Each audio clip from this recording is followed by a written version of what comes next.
Chain Jiang ने दाई डोंगगोंग से अनंत पर्वत के मामलों के बारे में पूछने के लिए एक ध्वनि प्रसारण भेजा था क्योंकि वह गुप्त रूप से साधना करने के लिए अनंत पर्वत में प्रवेश करना चाहता था। जब दाई डोंगगोंग को इस मामले के बारे में पता चला तो उसका चेहरा तुरंत भारी हो गया। फिर वह चेन जियांग को गुप्त कमरे में ले आया। बड़े दाई, क्या ऐसा हो सकता है कि एवरलास्टिंग माउंटेन के अंदर कोई बहुत बड़ा रहस्य छिपा हो? चेन जियांग ने मुस्कुराते हुए पूछा।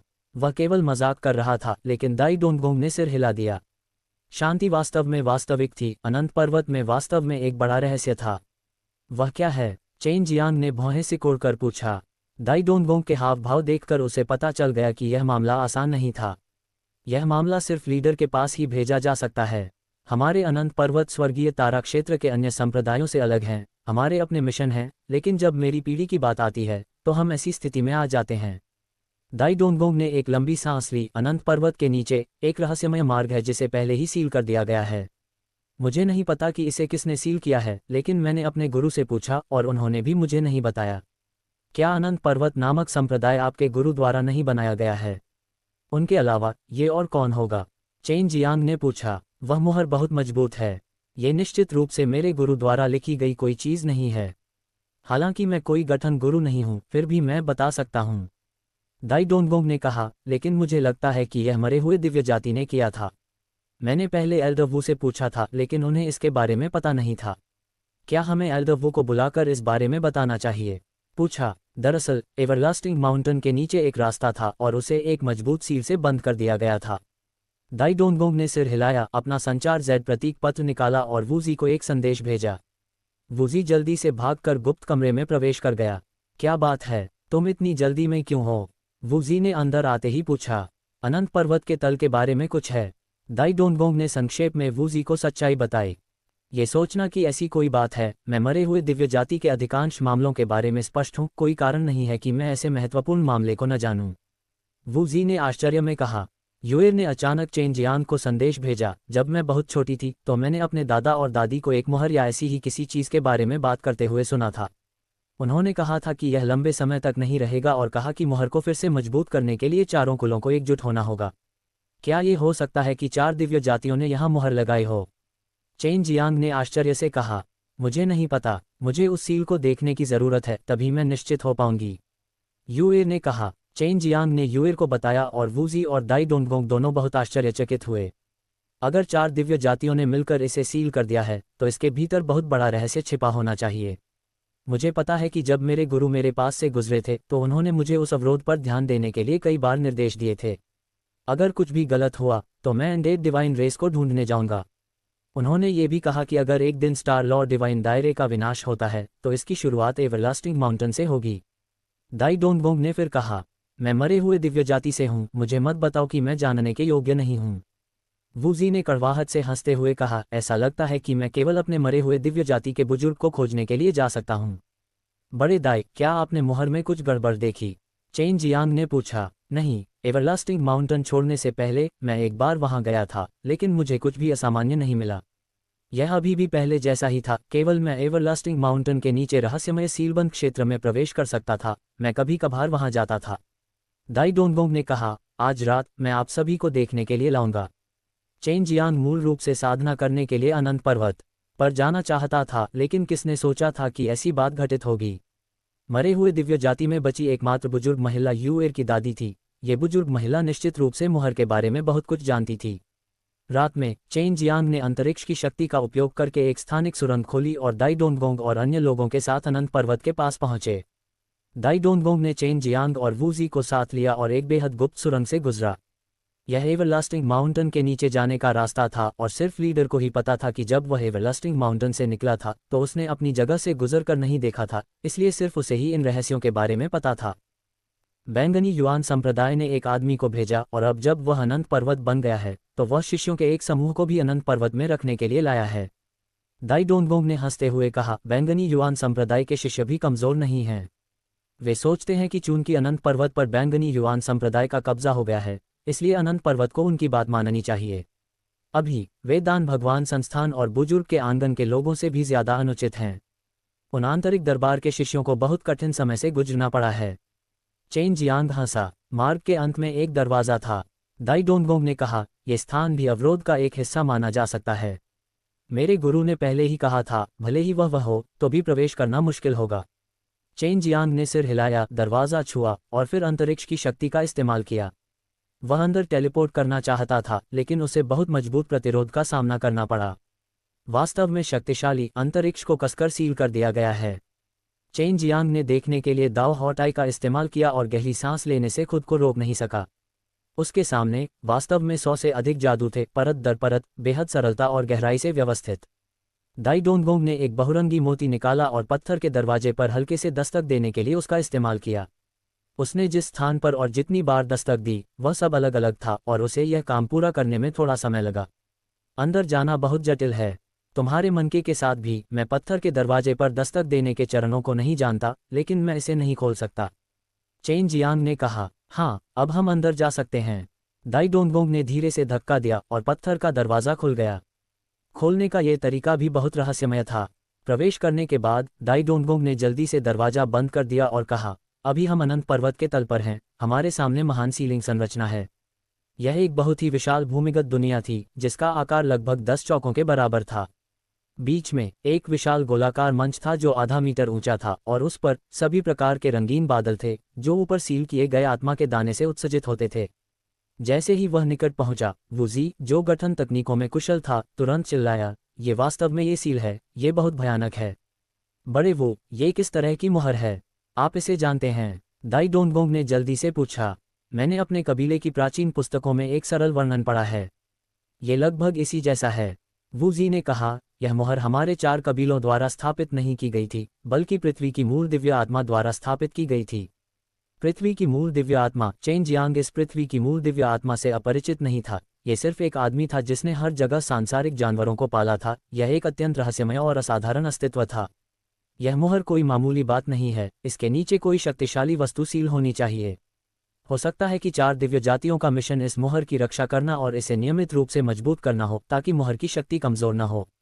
वुजी ने आह भरी, लेकिन हमारी मरे हुए दिव्य जाति में अब ज्यादा कबीले के सदस्य नहीं हैं। ऐसी शक्तिशाली मुहर के लिए हमें अपने पूरे कबीले की शक्ति का उपयोग करने की जरूरत है। चेन जियांग और अन्य लोगों को नहीं पता था कि यह रहस्यमय सील क्या है, लेकिन उन्हें यकीन था कि यह बेहद खतरनाक है। अगर वे इसे छोड़ देते तो यह निश्चित रूप से खतरनाक हो जाती। अन्यथा 4 दिव्य जातियां इसका विशेष रूप से ध्यान नहीं रखतीं। मेरे गुरु ने कहा कि अंदर एक मार्ग बंद है। अगर ऐसा है तो इस मार्ग से कुछ शक्तिशाली चीज जरूर बाहर निकली होगी। दाई डोनगोंग ने कहा, अगर यह चीज बाहर आ गई तो यह स्टार लॉ डिवाइन दायरे में विनाश लाएगी। चेन जियांग ने भौहें सिकोड़ते हुए कहा, मरे हुए दिव्य जाति पहले से ही इस अवस्था में है, क्या आप अभी भी मुहर को मजबूत कर सकते हैं? वुजी ने अपना सिर हिलाया, मुझे नहीं पता, लेकिन ऐसा लगता है कि मुझे हमारी मरे हुए दिव्य जाति के बुजुर्गों को ढूंढना होगा। केवल वे ही इसके बारे में जानते हैं। ठीक है, आगे बढ़ो। इस समय के दौरान विला में सब कुछ मेरे पास छोड़ दो। दाई डोनगोंग ने कहा, नेता, यदि आप साधना के लिए पृथ्वी क्यूई को अवशोषित करना चाहते हैं तो मुझे डर है कि यह स्थान आपके लिए उपयुक्त नहीं है। एल्दवो, आपको एक ऐसी जगह पता होनी चाहिए जो पृथ्वी क्यूई को बेहतर तरीके से अवशोषित कर सके। हर एक स्वर्गीय सितारे के पास उन्हें अवशोषित करने के लिए अपना सबसे अच्छा स्थान है। उदाहरण के लिए, वान प्राचीन स्वर्गीय सितारे सभी अनंत पर्वत हैं, और बैंगनी युआन स्वर्गीय सितारे सभी बैंगनी युआन संप्रदाय में प्रमुख शक्तियों द्वारा कब्जा कर लिए गए हैं। वुजी ने कहा, नेता, यदि आप इसे तेजी से अवशोषित करना चाहते हैं तो आप केवल बैंगनी युआन स्वर्गीय सितारे पर जा सकते हैं। यह अब अनंत पर्वत के लिए असंभव है। अनंत पर्वत के तल पर इतनी भयानक सील थी, निश्चित रूप से चेन जियांग यहाँ खिलवाड़ करने की हिम्मत नहीं करेगा। बैंगनी युआन संप्रदाय के लिए वहां जाना और देखना अच्छा होगा कि क्या बैंगनी युआन संप्रदाय के बारे में और अधिक जानने का कोई मौका है। ये वह बड़ा दुश्मन हो सकता है जो उस दिन सामने आया था जब हमने अपना संप्रदाय स्थापित किया था। चेन जियांग ने कहा, वह वर्तमान में खुद को तैयार कर रहा था। जब तक वह एक निश्चित स्तर की ताकत तक प्रशिक्षण ले सकता है, वह निश्चित रूप से उन्हें एक उच्च प्रोफाइल देने में सक्षम होगा जब उसके पास कुछ शीर्ष दिव्य भगवान होंगे। दाई डोनगोंग के पास अभी भी बहुत सारा बोन लेवल डैन था, इसलिए अभी इसकी कोई ज़रूरत नहीं थी। फिलहाल उसे और अधिक परिष्कृत करने की ज़रूरत नहीं थी और वह शांति से खेती करने के लिए पर्पल युआन हेवनली स्टार जा सकता था। एल्डर दाई, आपको अपने शिष्यों को अनुशासित करना होगा और उन्हें हर जगह परेशानी पैदा करने नहीं देना होगा। सब कुछ कम से कम किया जाना चाहिए, और अगर जिंगजी और जिंगजी स्वतंत्र हैं तो आपको उन्हें घूमने देना होगा और देखना होगा कि क्या वे कुछ मूल्यवान दिव्य औषधि खरीद सकते हैं। चेन जियांग ने कहा, ठीक है, चिंता मत करो, मैं इस जगह का ख्याल रखूंगा। दाई डोंगबोंग ने सिर हिलाया। Dot dot dot dot dot dot dot. Chain Jiang उनके साथ कैंग क्लाउड सिटी में वापस आने के बाद उन्होंने दूर स्थित बैंगनी युआन हेवनली स्टार की यात्रा करने के लिए कैंग क्लाउड सिटी के ट्रांसमिशन एरे का उपयोग किया। बैंगनी युआन स्वर्गीय सितारा में प्रवेश करने से पहले कुछ जेड प्लेटें खरीदने के लिए वूजी और उसकी बहन से कुछ शेन युआन पत्थर मांगे थे। बैंगनी युआन स्वर्गीय सितारा वान प्राचीन स्वर्गीय सितारे की तुलना में बहुत अधिक जीवंत था। जब चेन जियांग जी युआन त्यान शहर नामक एक शहर में पहुंचा तो अंदर के लोग वान प्राचीन स्वर्गीय सितारे की तुलना में बहुत अधिक शक्तिशाली थे और यह बहुत भीड़भाड़ वाला भी था। इससे ये देखा जा सकता है कि बैंगनी युआन स्वर्गीय सितारा वान प्राचीन स्वर्गीय सितारे की तुलना में बहुत अधिक शक्तिशाली था। हालांकि यहाँ की गोलियां भी बैंगनी युआन संप्रदाय के नियंत्रण में थीं। बैंगनी युआन संप्रदाय अक्सर सभी प्रकार की सामान्य दिव्य गोलियां बेचता था। चूंकि बैंगनी युआन स्वर्गीय सितारे में बहुत से लोग थे, इसलिए यहाँ की अस्थि स्तर की दान भी अक्सर बेची जाती थी। वुजी ने उसे पहले भी बताया था कि बैंगनी युआन संप्रदाय गठबंधन में छोटी और मध्यम आकार की ताकतें हमेशा अस्थि स्तर के दान को अपने हाथों में लेकर उन्हें गोलियां मुहैया कराती थीं। बैंगनी युआन संप्रदाय इस जी युआन स्काई सिटी के पास है। यदि आप दूसरे शहर के द्वार से बाहर निकलते हैं तो आपको बैंगनी धुंध में लिपटा एक बड़ा पहाड़ दिखाई देगा। वह पहाड़ बैंगनी युआन संप्रदाय होना चाहिए, यूए ने कहा। चेन जियांग ने जी युआन स्काई सिटी में कुछ देर तक घूमने के बाद वह पर्वत श्रृंखला की ओर बढ़ गया। जब वह वहां पहुंचा तो ठीक दोपहर हो चुकी थी और पर्वत श्रृंखला में बैंगनी धुंध ने तेज धूप को अवशोषित करने के बाद ये बैंगनी सुनहरे रंग में बदल गया। ये बेहद खूबसूरत और रहस्यमय लग रहा था, जिससे लोग लगातार प्रशंसा में आहें भर रहे थे। इन पहाड़ों को एक विशेष और शक्तिशाली ऊर्जा को अवशोषित करना चाहिए था और फिर महान दाव द्वारा प्रकृति द्वारा बनाए गए एक गठन के माध्यम से जारी किया जाना चाहिए था। तभी वे इस तरह बन गए। बैंगनी युआन पर्वत भी खेती के लिए एक खजाना भूमि है, लेकिन पूरी पर्वत श्रृंखला बैंगनी युआन संप्रदाय द्वारा कब्जा कर ली गई है और ऐसा कहा जाता है कि अभी भी कुछ प्रतिभाशाली खजाने हैं जिन्हें अभी तक खोजा जाना बाकी है, यूए ने कहा। वास्तव में अंदर एक खजाना है। जब चेन जियांग ने यह सुना तो उसकी आंखें तुरंत चमक उठीं और वह हंसा। ऐसा लगता है कि इस बार मैं न केवल पृथ्वी को वश में करने वाले दिव्य जानवर की आत्मा की खेती करने जा रहा हूं, बल्कि मैं एक खजाने की तलाश भी करने जा रहा हूं। मैंने इसके बारे में सिर्फ सुना है, बस इतना ही। मैंने इसके बारे में तब भी सुना था जब मैं स्टार लॉ डिवाइन दायरे में था। इतने साल बीत गए हैं, क्या अब भी यहाँ कोई है? यूं हंसा। अगर तुम उसे नहीं ढूंढ पाओगे तो क्या तुम यह नहीं कहोगे कि मैंने तुमसे झूठ बोला? चेन जियांग कुछ कदम टेलीपोर्ट करने के बाद पर्वत श्रृंखला के बाहर अवरोध जादू पर पहुंच गया। पूरी विशाल पर्वत श्रृंखला बैंगनी युआन संप्रदाय के शक्तिशाली अवरोध से ढकी हुई थी, जो बाहरी लोगों को प्रवेश करने से रोक रही थी। ये बैंगनी युआन संप्रदाय बहुत अद्भुत है। ये संरचना वास्तव में अंतरिक्ष को सील कर सकती है। मैं इसमें टेलीपोर्ट नहीं कर सकता। अदृश्य अवरोध के बाहर चेन जियांग ने हवा में तैरते बैंगनी बादल को देखा। उसे पर्वत श्रृंखला में प्रवेश करने के लिए अन्य रास्तों का उपयोग करना पड़ा। बैंगनी युआन संप्रदाय काफी सख्त था और यह अवरोध भी बहुत स्थिर था।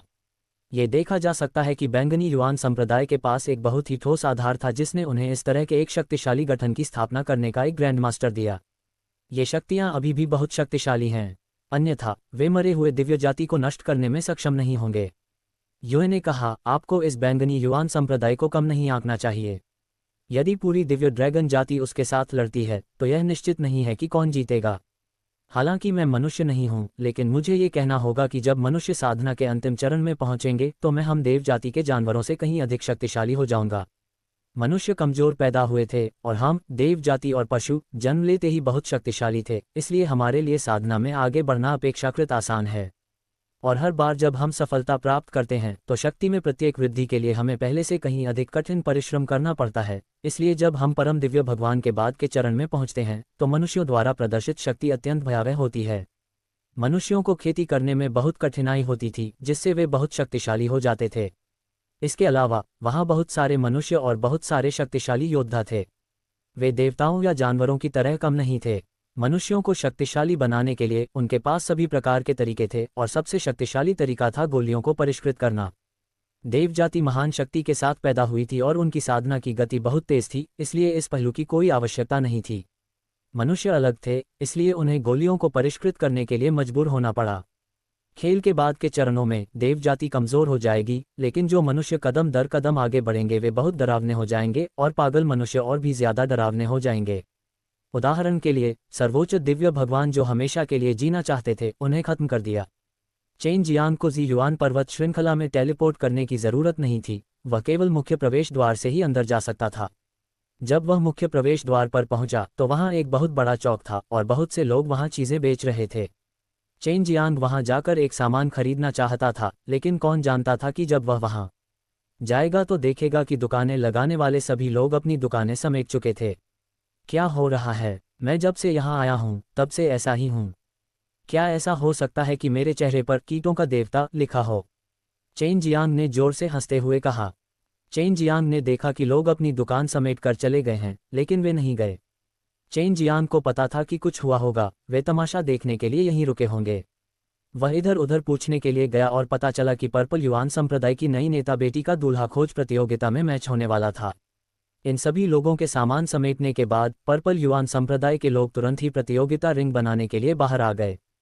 क्या ये बैंगनी युआन संप्रदाय की बेटी नहीं है जो वर खोज में प्रतिस्पर्धा कर रही है? बहन कहाँ है? चेन जियांग ने चारों ओर देखा, लेकिन बैंगनी युआन संप्रदाय की बेटी को आते हुए नहीं देखा। भाई, देखना बंद करो, नेताजी युआन की बेटी बाहर नहीं आएगी। जो व्यक्ति चुनौती स्वीकार करने के लिए बाहर आता है वह नेताजी युआन का सबसे बड़ा शिष्य है। उनमें से एक ने कहा, मैं बता सकता हूं कि आप अभी बैंगनी युआन हेवनली स्टार पर पहुंचे हैं। इस जी युआन नेता ने वास्तव में अपनी प्रतिष्ठा बढ़ाने के लिए अपनी बेटी को ही बाहर निकाला। हालांकि इस बूढ़े व्यक्ति ने उसे कभी नहीं देखा है। मैंने सुना है कि उसकी बेटी बहुत अच्छी है। उसके पास 90 से अधिक दिव्य देवता हैं और उसकी सुंदरता एक फूल और जैड की तरह है। वह बहुत आकर्षक है। एक बूढ़ा व्यक्ति हंसा और बोला, हालांकि मंच पर जाने के बारे में सोचना भी मत। हर कोई हमें चुनौती देने के लिए योग्य नहीं है। क्यों? चेन जियांग ने पूछा। क्या उसे सभी का सामना नहीं करना चाहिए? अगर ऐसा नहीं है तो उसे ऐसा दिखावा नहीं करना चाहिए। बेशक ये सबके लिए है। बस एक को दूसरे को चुनौती देने के लिए कुछ शर्तें हैं। हर दिन केवल 3 चुनौती स्लॉट हैं। उन सभी को बोली के माध्यम से प्राप्त किया जाएगा। बूढ़े आदमी ने कहा, यह भी ठीक है। क्या कोई है जो नीलामी में भाग लेना चाहेगा? चेन जियांग ने हंसते हुए कहा, बेशक हैं। इसके अलावा उन सभी को जोंगपिन हड्डी स्तर डैन के साथ नीलाम किया जाता है। पिछले कुछ दिनों में सबसे अधिक बोली लगाने वाले ने 50 से अधिक छर्रे लगाए थे। बेशक दूल्हा खोज प्रतियोगिता में भाग लेने वाले कुलीन परिवारों के युवा स्वामी हैं। बूढ़ा आदमी हंसा। अगर हम बैंगनी युआन संप्रदाय के प्रमुख शिष्य को हरा सकते हैं तो वह नेताजी युआन की बेटी होने के योग्य होगा। चेन जियांग ने अपनी थोड़ी को छुआ।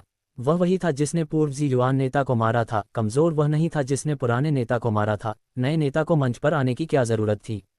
उसे लगा कि वह नए नेता का हितैषी था, लेकिन अपनी ताकत स्थापित करने के लिए नए नेता ने उसे मारने का आदेश जारी कर दिया था, चाहे इसके लिए कुछ भी करना पड़े। अभी मैं बैंगनी युआन संप्रदाय का सबसे बड़ा दुश्मन हूँ। अगर मैं जी युआन नेता का दामाद बन जाऊं, बस इसके बारे में सोचना ही अच्छा लगता है। चेन जियांग अपने दिल में हंसा और फिर भीड़ में घुस गया और नीलामी क्षेत्र की ओर बढ़ गया। वहां कई शानदार मेज और कुर्सियां थीं और उनके ऊपर व्यंजन और शराब रखी हुई थी। अब वहां कुछ सुंदर कपड़े पहने युवा स्वामी भी थे। अगर वे जी युआन नेता के रिश्तेदार बन जाते तो उनकी शक्ति और स्थिति तुरंत बहुत बढ़ जाती। आप किस परिवार से हैं? क्षेत्र को घेर लिया गया था और किसी ने चेन जियांग को प्रवेश द्वार पर रोक दिया।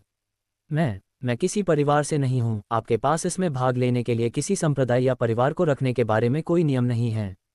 चेन जियांग हंसा। हमारे पास कोई नियम नहीं है, लेकिन आपके पास नीलामी में भाग लेने की क्षमता होनी चाहिए। गार्ड ने कहा, क्या ये पर्याप्त है? चेन जियांग ने 20 जोंगपिन हड्डी स्तर डैन एस निकाला। अंदर आओ। गार्ड ने 20 जोंगपिन हड्डी स्तर डैन को देखा और तुरंत चेन जियांग को अंदर जाने दिया। एक व्यक्ति जो 20 जोंगपिन हड्डी स्तर डैन को बाहर निकाल सकता था, वह निश्चित रूप से एक साधारण व्यक्ति नहीं था। चेन जियांग एक बहुत ही आरामदायक कुर्सी पर बैठ गया, मेज पर रखा खाना उठाया और खाना शुरू कर दिया। मेज के ऊपर बहुत सारे स्वादिष्ट फल, मेवे और व्यंजन रखे हुए थे। वह वास्तव में नए आरोहित जी युआन नेता के साथ एक प्रतिभा है। उसने वास्तव में अपनी बेटी का उपयोग करके जोंगपिन बोन लेवल डैन की काफी कमाई की। युएर ने प्रशंसा करते हुए कहा, हमारे आसपास के कामुक छात्रों को देखो। मैं उस बड़े शिष्य पर कदम रखने और उस जीववान नेता की प्यारी बेटी से शादी करने का इंतजार नहीं कर सकता। चेन जियांग ने हंसते हुए कहा, आमतौर पर युवा चेहरे होते हैं और ताकत केवल इतनी ही होती है। ऐसा लगता है कि प्रतिभागियों के पास युवा दिखने के लिए नियम है। किसी दिन मुझे एक गोली का फॉर्मूला मिलेगा और एक दिव्य गोली तैयार होगी जो युवा दिखने को वापस ला सकती है। इसे बेचना निश्चित रूप से आसान होगा, लेकिन उन बूढ़े लोगों के शक्तिशाली शरीर को बदलना मुश्किल होगा। अतीत में उसने अपनी युवा उपस्थिति को बहाल करने के लिए गोलियों को परिष्कृत भी किया था, लेकिन ये केवल कमजोर साधकों पर लागू होता था, जबकि स्टार लॉर्ड डिवाइन दायरे में लोगों के मजबूत शरीर समय के साथ बूढ़े हो गए थे। इसके अलावा उनके शरीर बेहद मजबूत थे और स्थिति को उलटना आसान नहीं होगा। बेशक अगर इसे परिष्कृत करना संभव होता तो वे बूढ़े लोग जो समय और उम्र को बर्दाश्त नहीं कर पाते निश्चित रूप से इसे खरीदते। क्या तुम सच में इस युवान नेता की बेटी से शादी करने जा रहे हो? यूए मुस्कुराया, तुम्हारी पहले से ही कई पत्नियां हैं। ऐसा नहीं है कि मेरी कोई और पत्नियां नहीं हो सकती। यहाँ बैठे लोगों में से कौन पत्नियों का समूह नहीं है? चेन जियांग ने नीलामी में भाग लेने आए युवा स्वामी की ओर देखा। जब सभी की सीटें लगभग भर गईं तो उन्होंने दूल्हा खोजो प्रतियोगिता के लिए बोलियां लगानी शुरू कर दीं। इस बार पहली नाम सूची में 45 जोंगपिन हडीस्टर डैन थे, दूसरा 40 था और तीसरे को चेन जियांग ने जब्त कर लिया था। यह उनमें से केवल 20 थे। चेन जियांग को भी उम्मीद नहीं थी कि यह इतना कम होगा, लेकिन आसपास के युवा मास्टर्स की चर्चाओं को सुनने के बाद वह तुरंत समझ गया, क्योंकि स्पॉट छीनने वाले दो साथी बहुत मजबूत थे। अगर उनमें से एक बैंगनी युआन संप्रदाय के प्रमुख शिष्य के खिलाफ जीत सकता है तो तीसरा स्थान बर्बाद हो जाएगा और जोंगपिन हड्डी स्तर का डैन भी पीछे नहीं हटेगा। इसलिए किसी को भी यह नहीं लगा कि चेन जियांग ने यह पुरस्कार अर्जित किया है, क्योंकि बहुत संभव था कि उसे मंच पर जाने का मौका भी न मिले। 3 स्थानों की पुष्टि होने के बाद उन्होंने प्रतियोगिता के लिए कुछ नियमों की घोषणा की और प्रतियोगिता तुरंत शुरू हो गई। बैंगनी युआन संप्रदाय के प्रमुख शिष्य को फैंग जिटियन कहा जाता था और वह जानता था कि फैंग जिटियन के पास दिव्य देवता के बारे में बहुत सारे रहस्य थे। वह केवल इतना जानता था कि फैंग जिटियन बहुत शक्तिशाली था और वह सतह पर एक प्रतिभाशाली व्यक्ति था। हर कोई सोचता था कि जी युआन नेता को उसकी बेटी से शादी करनी चाहिए, लेकिन बैंगनी युआन नेता इस अवसर का उपयोग कुछ जोंगपिन हड्डी स्तर के डैन को प्राप्त करने के लिए करना चाहता था। युद्ध के दौरान अवरोध न केवल भयंकर युद्ध के बाद के परिणामों को प्रकट होने से रोकता है, बल्कि साथ ही ये प्रतिद्वंद्वी को गिरने से भी रोक सकता है। इस प्रकार युद्ध के दौरान प्रतिद्वंद्वी मंच से नहीं गिरेगा और एकमात्र विकल्प उसे तब तक हराना था जब तक वह हार स्वीकार न कर ले या उसे नॉकआउट कर दे। बेशक अगर ये थोड़ा और गंभीर होता तो यह व्यर्थ हो जाता। सीट छीनने वाला पहला व्यक्ति पर्पल युआन हेवनली स्टार में प्रसिद्ध किन परिवार का था। उसका नाम किन प्रोफेक्ट था और वह किन परिवार के मुखिया का सबसे बड़ा बेटा था। अब जबकि लड़ाई का पहला दौर शुरू हो चुका था, चेन जियांग भी फैंग जिटियन की ताकत को देखने के लिए इसका फायदा उठाना चाहता था। इससे पहले उसने इसे देखने के लिए परसेप्शन डेमन आई का इस्तेमाल किया और केवल ये देखा कि फैंग जिटियन के पास 100 दिव्य देवता थे, जो बहुत धुंधला था कि अगर दूसरा पक्ष युद्ध में अपनी हड्डियों की शक्ति का इस्तेमाल करता तो वह इसे और अधिक स्पष्ट रूप से देख पाता। बैंगनी युआन स्वर्गीय सितारा वास्तव में मजबूत है। दोनों युवा साथियों के पास 100 देवताओं का स्तर है। मुझे आश्चर्य है कि उनकी हड्डियां कितनी ऊंची हैं। मैं अभी भी इसे स्पष्ट रूप से देखने में असमर्थ हूं। चेन जियांग ने भी इसे बहुत गंभीरता से देखा। युद्ध शुरू होते ही किन प्रोफाइट की मुट्ठियों ने एक सुनहरी दिव्य शक्ति छोड़ी, लेकिन फैंग जिटियन ने अपनी अत्यधिक गति का उपयोग किया और तुरंत किन प्रोफाइट के सामने प्रकट हुआ और हथेली से वार किया। किन प्रोफाइट ने भी एक मुक्का मारा जो फैंग जिटियन की हथेली पर लगा। धमाका! दोनों के बीच टकराव बहुत तीव्र था। अवरोध के बावजूद ये स्पष्ट था कि वे अभी भी कंपन महसूस कर सकते थे। किंग गहरा खो दिया है। चेन जियांग पहले से ही देखा था कितना हड्डियों फैंग जिशन और किंग जुवान अभी था। आप इतना आश्वस्त क्यों हैं कि ऐसा लगता है कि वे केवल समान रूप से मेल खाते हैं? यूए ने कहा। जिस हाथ पर चोट लगी थी उसके अंदर की सारी हड्डियां टूट गई थीं। अभी उसका हाथ अभी भी हिल सकता है, जिसे दिव्य शक्ति का समर्थन प्राप्त है। किन प्रोफोक भी बहुत मजबूत है, जिसमें 8 हड्डियां हैं। हालांकि फैंग जिटियन के पास 9 हड्डियां हैं। वह एक शीर्ष दिव्य भगवान है। चेन जियांग ने यूए एयर से कहा, क्या मैंने कभी नहीं सोचा था कि स्टार लॉ डिवाइन रियल्म छोड़ने के बाद मैं इतनी जल्दी विकसित हो जाऊंगी। उसके जैसे बहुत सारे युवा लोग हैं। यूए ने आश्चर्य से कहा, ऐसा लगता है कि नेताजी युआन जानबूझकर जोंगपिन बोन लेवल डैन को इस ग्रूम सर्च कॉम्पिटिशन से बाहर निकालने के लिए ये सब बना रहा है। मुझे आश्चर्य है कि उसकी बेटी कैसा महसूस करेगी। उनकी बेटी फैंग जिटियन के साथ बड़ी हुई है और उन दोनों के बीच बहुत अच्छे संबंध हैं।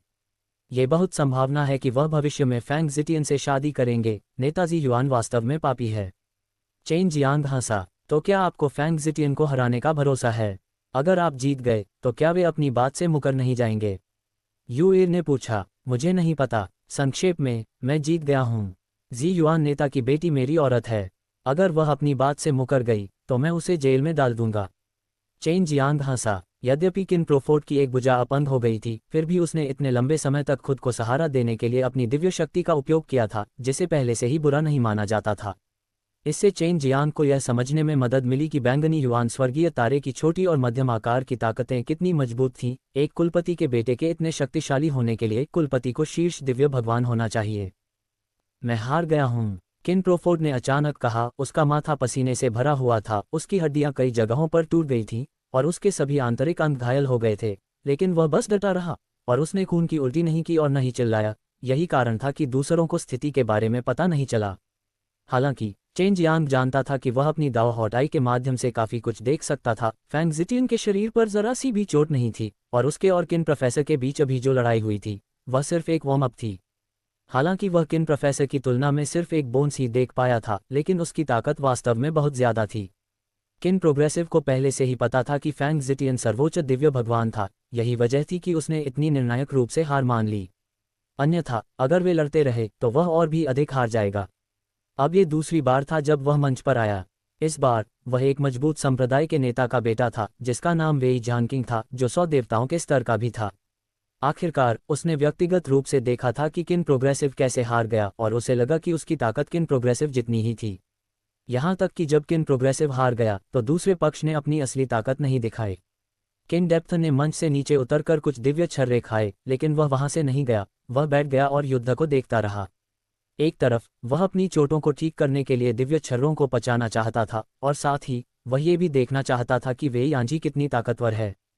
शुरुआत में फैंग जिटियन के पास पहला कदम उठाने का मौका था, लेकिन उसने कोई कदम नहीं उठाया। जब उसने हमला किया तो चेन जियांग भी चौंक गया। वेई यांजी ऐसा लग रहा था जैसे वह डरा हुआ और कायर था, लेकिन जिस तरह से उसने हमला किया वह बेहद तेज और हिंसक था, बिना किसी निशान के कि वह अभी कैसा दिख रहा था। इसने कई लोगों को अपने दिलों में कोसने पर मजबूर कर दिया। उसकी आंखें बहुत तेज हो गईं, उसने कई छायाएं छोड़ी और हवा के झोंके की तरह वह फैंग जिटियन की ओर उड़ा। उसके हाथों पर इंद्रधनुष बह रहे थे, मानो तलवार की क्यूई बाहर निकल रही हो, जिससे लोगों को ऐसा लग रहा था जैसे वह तलवार में बदल गया हो। फैंग जिटियन थोड़ा गुस्से में था, संभवतः इसलिए क्योंकि आगे का गार्ड कमजोर होने का नाटक कर रहा था, जिसके कारण वह नाराज था। वेई यांजी अभी फैंग जिटियन के पास पहुंचा ही था कि वह फैंग जिटियन की हथेली के प्रहार की दिव्य शक्ति से उड़ गया और अवरोध से टकराकर मुंह से खून का बड़ा सा हिस्सा बाहर थूक दिया। हार स्वीकार करो। ये देखकर कि वेई झानकिंग हार स्वीकार कर रहा था, उसने तुरंत अपनी हथेली की शक्ति वापस ले ली। जैसे ही हथेली की शक्ति वेई झानकिंग के शरीर पर प्रहार करने वाली थी, वह अचानक पीछे हट गई। इस बिंदु पर उन्होंने कमोबेश फैंग जिटियन की ताकत का अनुमान लगा लिया था। आखिरकार फैंग जिटियन और वेई एनकिंग के बीच आज की लड़ाई अपेक्षाकृत मजबूत थी। फैंग जिटियन के उनसे अधिक शक्तिशाली होने की केवल एक ही संभावना थी, और वह ये थी कि फैंग जिटियन सर्वोच्च दिव्य भगवान थे। वेई यानकिंग ने गहरी सांस ली और उसका चेहरा भय से भर गया। अगर अभी उसे किसी और हथेली से चोट लगी होती तो उसे अपनी चोटों से उबरने में निश्चित रूप से बहुत लंबा समय लग जाता। उसकी चोटें किन क्रोफोर्ड की चोटों से कहीं ज्यादा गंभीर थीं और वह कुछ समय के लिए वापस नहीं जा सकता था। उसने जल्दी से कुछ उपचार गोलियां निगल लीं, जिससे वह घर वापस जाने पर ज्यादा ऊर्जावान दिखाई देगा। चेन जियांग की बारी थी। यहाँ चेन जियांग को सबसे पहले पता चला कि फैंग जिटियन कितना शक्तिशाली था, लेकिन फिर भी वह आगे बढ़ गया। जब चेन जियांग यहाँ आया तो उसने अपना साधना स्तर नहीं छिपाया, क्योंकि उसके ऊपर मौजूद 95 दिव्य देवता कई लोगों की नज़र में कुछ भी नहीं थे। बैंगनी युआन स्वर्गीय सितारे के भीतर कई 100 देवताओं के स्तर थे। इस प्रकार हर कोई चेन जियांग के शरीर पर 90 से अधिक दिव्य देवता से ऊर्जा में उतार चढ़ाव महसूस कर सकता था। हर कोई जानता था कि उसके पास केवल 90 से अधिक दिव्य देवता थे, और उनके शरीर पर आभा में उतार चढ़ाव तब उजागर हुआ जब वेई बिंग किंग और किन दीपर्थ ने लड़ाई की, इसलिए उनमें से 100 से अधिक थे। चूंकि वे दोनों किन को गहराई से नहीं हरा पाए थे, इसलिए चेन जियांग के पास मौजूद 95% दिव्य देवता के बारे में सोचने का कोई मतलब नहीं था।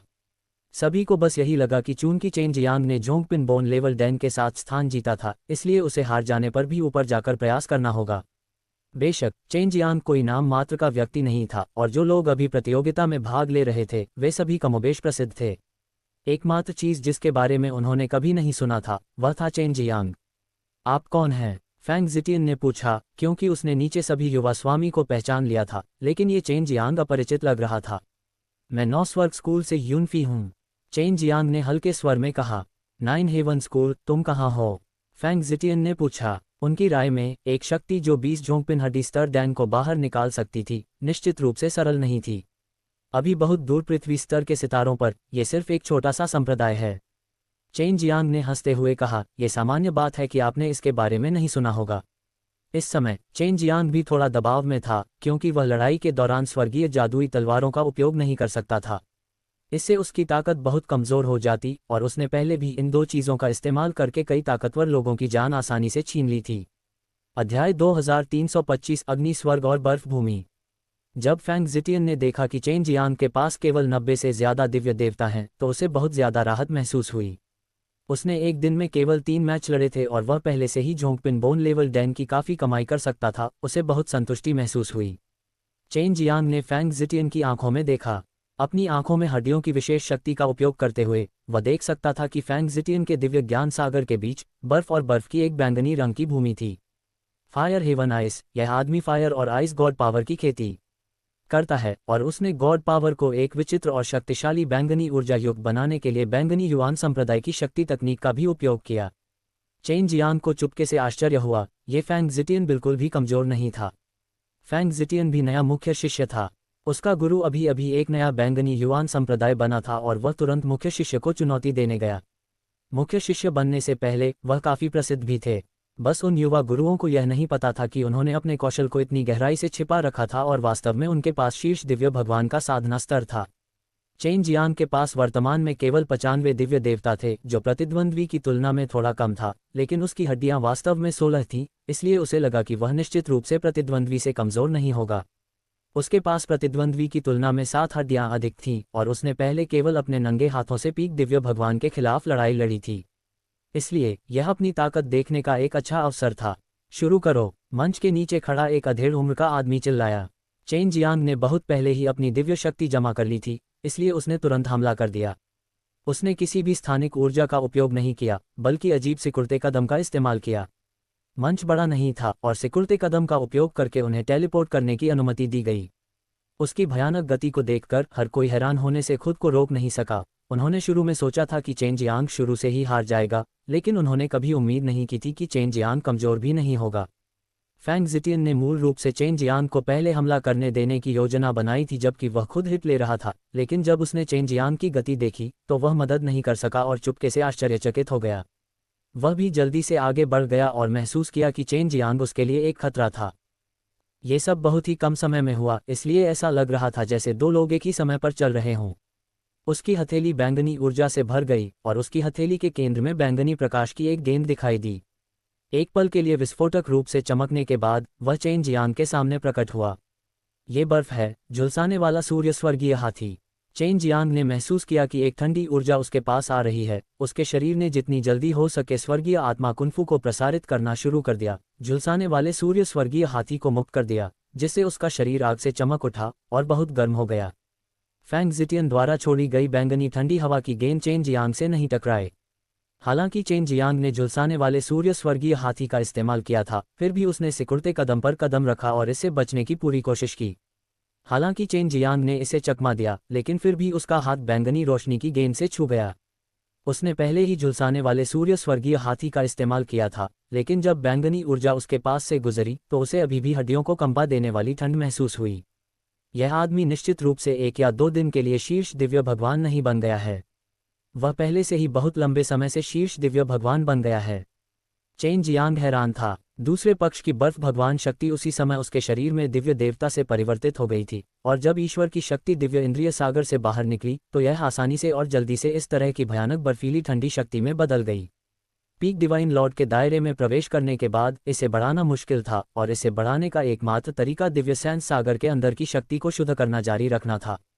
दिव्य सैंस सागर की शक्ति जितनी शुद्ध होगी, रूपांतरित होने के बाद यह उतनी ही मजबूत हो जाएगी। चेन जियांग ने पहले भी कई शक्तिशाली योद्धाओं के साथ युद्ध किया था, इसलिए उसे इसके बारे में थोड़ा बहुत पता था। उसने वास्तव में इसे चकमा दिया। फैंग जिटियन ने कभी नहीं सोचा था कि चेन जियांग की प्रतिक्रिया इतनी तेज होगी। केवल ये जानकर कि वह पहले से हमला करेगा, वह इससे बचने में सक्षम था, जो कि केवल एक गहरी अंतर्ज्ञान और सटीक निर्णय के साथ किया जा सकता था। हर कोई हैरान था। फैंग जिटियन का अचानक हमला अप्रत्याशित था, लेकिन चेन जियांग ने इसकी उम्मीद की थी और इसे खतरनाक तरीके से टाल दिया था। वास्तव में अभी अचानक हुआ हमला भी फैंग जिटियन का अचानक लिया गया फैसला था, इसलिए उसका हमला बहुत अचानक लग रहा था और उसके हमले का कोण भी अजीब था, लेकिन फिर भी वह सटीक हमला कर सकता था। सिर्फ चेन जियांग ने उसे चकमा दिया। फैंग जिटियन द्वारा दागी गई बैंगनी रोशनी की गेंद के जमीन पर गिरने के बाद ये बैंगनी धुंध में बदल गई और किसी भी बड़े उतार चढ़ाव के साथ नहीं फटी, क्योंकि जब फैंग जिटियन ने देखा कि चेन जियांग ने हमले को चकमा दे दिया है तो उसने तुरंत अपनी शक्ति वापस ले ली, जिससे पता चला कि वह कितना दुर्लभ और शक्तिशाली था। ये थोड़ा मुश्किल है, मैं एक बूढ़ी लोमड़ी से मिला, चेन जियांग ने सोचा। उसने एक कदम उठाया और पलक झपकते ही फैंग जिटियन के पीछे आ गया। जब वह सिकुड़ते कदम का उपयोग कर रहा था तो ऐसा लग रहा था जैसे वह टेलीपोर्ट हो गया हो, लेकिन इस बार वह और भी तेज था। पलक झपकते ही चेन जियांग फैंग जिटियान के पीछे आ गया और उसी समय उसने अपनी मुट्ठी से हमला कर दिया। सभी ने देखा कि उसी समय चेन जियांग अचानक फैंग जिटियन के पीछे चमक गया। चेन जियांग की मुट्ठी से अचानक आग की एक गेंद निकली। आभा आकाश में गिरते हुए तारे की तरह थी। मंच पर बाधा के माध्यम से उसके द्वारा छोड़ा गया अपार दबाव और झुलसाने वाली शक्ति बेहद चौंकाने वाली थी। ऐसा इसलिए था क्योंकि चेन जियांग के पास स्पष्ट रूप से केवल 90 दिव्य देवता थे, फिर भी उसने जो शक्ति प्रदर्शित की वह वास्तव में भयानक थी, जिससे लोगों को संदेह होता था कि उसके पास हड्डियां हैं या नहीं। यह असंभव नहीं था, बस ये था कि उनमें से बहुत कम थे और उनके बारे में कोई रिकॉर्ड भी नहीं था। आमतौर पर 100 देवताओं के स्तर तक साधना करने के बाद ही कोई 9 हड्डियों की खेती कर पाता था, लेकिन यह असंभव नहीं था। सभी को लगा कि अगर चेन जियांग के पास वाकई 9 हड्डियां हैं तो उसकी ताकत फैंग जिटियन से ज्यादा दूर नहीं होगी। प्रतियोगिता के बाद के चरणों में दिव्य देवता में कुछ ही अंतर होना कोई बड़ी बात नहीं होगी, लेकिन हड्डियों में एक का अंतर स्वर्ग और पृथ्वी जैसा होगा। चेन जियांग ने जैसे ही उल्का अमर शक्ति को छोड़ा, वह फैंग जिटियन के शरीर पर टूट पड़ी। हालांकि फैंग जिटियन इसे चकमा देने में असमर्थ था, लेकिन उसके शरीर ने खुद ही बचाव कर लिया था। धमाका! अनगिनत बैंगनी रंग के बर्फ के क्रिस्टल सभी दिशाओं में उड़ गए। उस पल में फैंग जिटियन का शरीर बर्फ में जम गया था और वह इस जगह का उपयोग चेन जियांग के हमले को रोकने के लिए करना चाहता था। बैंगनी प्रकाश के विस्फोट के बाद बैंगनी बर्फ के क्रिस्टल पूरे मंच पर बिखर गए, लेकिन फैंग जिटियन का हाथ वास्तव में गायब हो गया था। फैंग जिटियन का चेहरा बदसूरत हो गया। अभी अभी चेन जियांग का मुक्का उसके कंधे पर लगा था और उसने अपने शरीर को बर्फ में जमा दिया था, इसलिए जब उसके हाथ पर भयंकर हमला हुआ तो वह तुरंत फट गया। किन प्रोग्रेसिव, जो कि पीक डिवाइन लॉर्ड के शिखर पर थे, को वास्तव में इतना नुकसान उठाना पड़ा कि एक अनाम अपंग व्यक्ति ने उनकी एक भुजा तोड़ दी। चेन जियांग ने फैंग जिटियन को देखने के लिए दाव हृदय नेत्र का उपयोग किया और पाया कि एक बैंगनी वस्तु अचानक उसके कंधे पर दिखाई दी थी। क्या ये हो सकता है? जब चेन जियांग ने इसे देखा तो उसने दोनों मुट्ठियां उठाईं और 2 उल्का अमर शक्तियां छोड़ीं जो ड्रैगन और बाघों की तरह आगे बढ़ीं। चेन जियांग की उल्का अमर शक्ति की 2 लहरें तुरंत गुजर गईं। जब उन्होंने फैंग जिटियन के शरीर पर प्रहार किया तो उन्होंने केवल फैंग जिटियन की दहाड़ सुनी। उसके बाद फैंग जिटियन के शरीर से एक बैंगनी प्रकाश निकला। चेन जियांग को अचानक बैंगनी आभा के विस्फोट ने मारा। इतना मजबूत आदमी, वह अपनी जान जोखिम में डालने जा रहा है। चेन जियांग हैरान था। ये सबसे अच्छा होगा अगर वह अपनी पूरी ताकत से तैयारी करे। लेस देन ग्रेटर दैन, मेरे खिलाफ जीतने के बारे में सोचना भी मत। फैंग जिटियन का शरीर बैंगनी रोशनी से चमक उठा। उसका टूटा हुआ हाथ वास्तव में पुनर्जन्म ले चुका था और यही वह था जो चेन जियांग ने दाओ हॉट आई से देखा था। फैंग जिटियन के पास वास्तव में ऐसी भयानक पुनर्योजी क्षमता थी। हर कोई बार बार चिल्ला रहा था, ये फैंग जिटियन की असली ताकत थी। फैंग जिटियन का शरीर बैंगनी रोशनी से टिमटिमा रहा था, मानो उसने बैंगनी कवच पहन रखा हो। वह बेहद शक्तिशाली लग रहा था। उसका चेहरा उदास था और वह बेहद गुस्से में दिख रहा था, क्योंकि किसी ने उसे कभी ऐसा कुछ करने के लिए मजबूर नहीं किया था। फैंग जिटियन जानता था कि अगर वह आज हार गया तो जी युआन नेता की बेटी किसी और से शादी कर लेगी। उसे बहुत पहले से ही ये पसंद था। वह निश्चित रूप से किसी और को इसे चुराने नहीं दे सकता था। काफी प्रभावशाली, चेन जियांग ने हंसते हुए कहा। वह वास्तव में मेरे 2 भूं से रोक सकता है और उसे कुछ नहीं होगा। हम और भी अधिक भयानक लोग अभी आने बाकी हैं। फैंग जिटियन ने व्यंग्य किया। फिर अचानक चेन जियांग की छाती पर 2 बैंगनी रोशनी चलाई। ये बंदा वास्तव में ऐसी चाल जानता है। चेन जियांग चौंक गया और बैंगनी प्रकाश की 2 झुलसाने वाली किरणें उसकी छाती को भेदती हुई निकल गईं। गर्व की गोली भगवान 2326। उसके दिल में छेद होने के बाद फैंग जिटियन पागलों की तरह हंसा। अपनी आंखें झपकाते हुए उसने लगातार बैंगनी रंग की किरणें फेंकी जो चेन जियांग के सिर, पेट, पैरों और बाहों में घुस गईं। हर कोई अचंभित होकर देख रहा था। फैंग जिटियन ने अभी जो चाल चली थी वह बहुत ही भयावह थी। उसने वास्तव में अपनी आंखों से ऐसी भयानक भेदक शक्ति जारी की। सभी को लगा कि चेन जियांग बहुत दयनीय था। उसका मूल रूप से एक उज्ज्वल भविष्य था, लेकिन अब जब उसका शरीर एक ततैया के घोंसले में बदल गया था तो उसके शरीर की सभी हड्डियां निश्चित रूप से नष्ट हो गई थीं। पिछला अध्याय, विषय सूची। क्या तुमने नहीं कहा था कि लोगों को मारना मना है? इस आदमी ने तो मेरे सिर में छेद कर दिया है। क्या तुम्हें मुझे मारने से डर नहीं लगता? नहीं, मुझे ऐसा नहीं लगता। इतना डरावना आदमी जिसका एक तरफ से सिर कटा हुआ हो, वह भी इस तरह से जी पाएगा? इस यूनफेई को देखो, उसकी आंखें अभी भी घूम रही हैं। यह आदमी आंखों की हड्डियों का उपयोग नहीं कर रहा है, वह केवल पारगम्य हृदय दानव आंख जैसी साधना तकनीक का उपयोग कर रहा है। भले ही यह डरावना लग रहा हो, लेकिन इसके लिए मेरे शरीर को भेदना इतना आसान नहीं होगा। चेन जियांग तुरंत बता सकता था कि यह फैंग जिटियन अधिक शक्तिशाली था, उसने उसे चौंका देने के लिए इतनी शक्तिशाली चाल छिपाई थी। इससे पहले सभी ने चेन जियांग के शरीर को बैंगनी प्रकाश की किरणों से भेदते हुए देखा था, लेकिन अब सभी देख सकते थे कि वह ठीक था। ऐसा इसलिए था क्योंकि चेन जियांग ने अपने शरीर को बादलों जैसा दिखाने के लिए बादल और बादल नक्षत्र का इस्तेमाल किया था। भले ही उसे पीटकर सींग वाले छत्ते में डाल दिया जाए, लेकिन उसे कोई नुकसान नहीं होगा। तुम ठीक हो। फैंग जिटियन ने इसे समझ लिया और तुरंत चौंक गया। वह देख सकता था कि चेन जियांग ने किसी तरह की पवित्र कला का इस्तेमाल किया था और इस तरह के हमले को रोकने के लिए अपने शरीर की संरचना में बदलाव किया था। स्वर्गीय आत्मा कुनफू 4 महान वर्जित जादू में से एक था, निश्चित रूप से यह उससे कम नहीं होगा। चेन जियांग के शरीर पर बने छेद को जल्दी से ठीक कर दिया गया, केवल बिखरी हुई धुंध को वापस लौटने की जरूरत थी। बेशक मैं ठीक हूँ। चेन जियांग के बोलने के बाद उसकी आंखों में अचानक लाल रोशनी चमक उठी और लाल रोशनी के अनगिनत धागे फूट पड़े जो फैंग जिटियन के शरीर में घुस गए। फैंग जिटियन ने एक खून जमा देने वाली चीख निकाली। चेन जियांग की आंखों से जो धागा पहले निकला था उसने उसके शरीर की सभी मेरिडियन को तोड़ दिया था। उसकी हड्डियां, अंग और यहाँ तक कि उसके अंदरूनी अंग भी छेद कर निचोड़ दिए गए थे। बस तुम रुको। फैंग जिटियन का शरीर बैंगनी रोशनी से चमक उठा। वह पुनर्जनन क्षमता का उपयोग कर रहा था, लेकिन चेन जियांग ने उसे मौका नहीं दिया। चेन जियांग भी फैंग जिटियन की पुनर्जनन तकनीक से बहुत हैरान था, लेकिन फैंग जिटियन के शरीर को इतनी भारी क्षति पहुंची थी कि उसे पुनर्जीवित होने में कुछ समय लगेगा। जब चेन जियांग टेलीपोर्ट हुआ, तब भी फैंग जिटियन अपने शरीर की मरम्मत के लिए पुनर्जनन की शक्ति का उपयोग कर रहा था। वह जानता था कि चेन जियांग आ गया है, लेकिन वह चिंतित नहीं था क्योंकि वह जानता था कि उसे बस सहने की जरूरत थी। अभी वह पुनर्जनन की बड़ी मात्रा में शक्ति को संघनित कर रहा था। जब तक कि उसे पीट कर मार नहीं दिया जाता, वह जल्दी से पुनर्जीवित हो सकता था। गर्व की गोली भगवान 2326। मैं देखना चाहता हूं कि तुम्हारे अंदर पुनर्जीवित होने की कितनी शक्ति है। चेन जियांग ने शरारती ढंग से हंसते हुए कहा, क्योंकि उसकी दोनों हथेलियां हिंसक रूप से आगे की ओर उठीं। ये सभी हड्डियां पिघलाने वाली जादुई हथेलियां थीं और उसने एक पल में ही फैंग जिटियन के शरीर पर कई बार वार किया। फैंग जिटियन तुरंत जमीन पर गिर पड़ा, उसके शरीर की सारी हड्डियां खत्म हो गई थीं। फैंग जिटियन को जमीन पर देखकर सबके सिर के बाल सुन्न हो गए, ये सोचकर कि वास्तव में ऐसी कोई अजीब तकनीक है जो किसी व्यक्ति के शरीर की सभी हड्डियों को सीधे निकाल सकती है। अब वह समय आ गया था जब फैंग जिटियन अपनी सबसे कमजोरी पर था, वह हारने वाला था।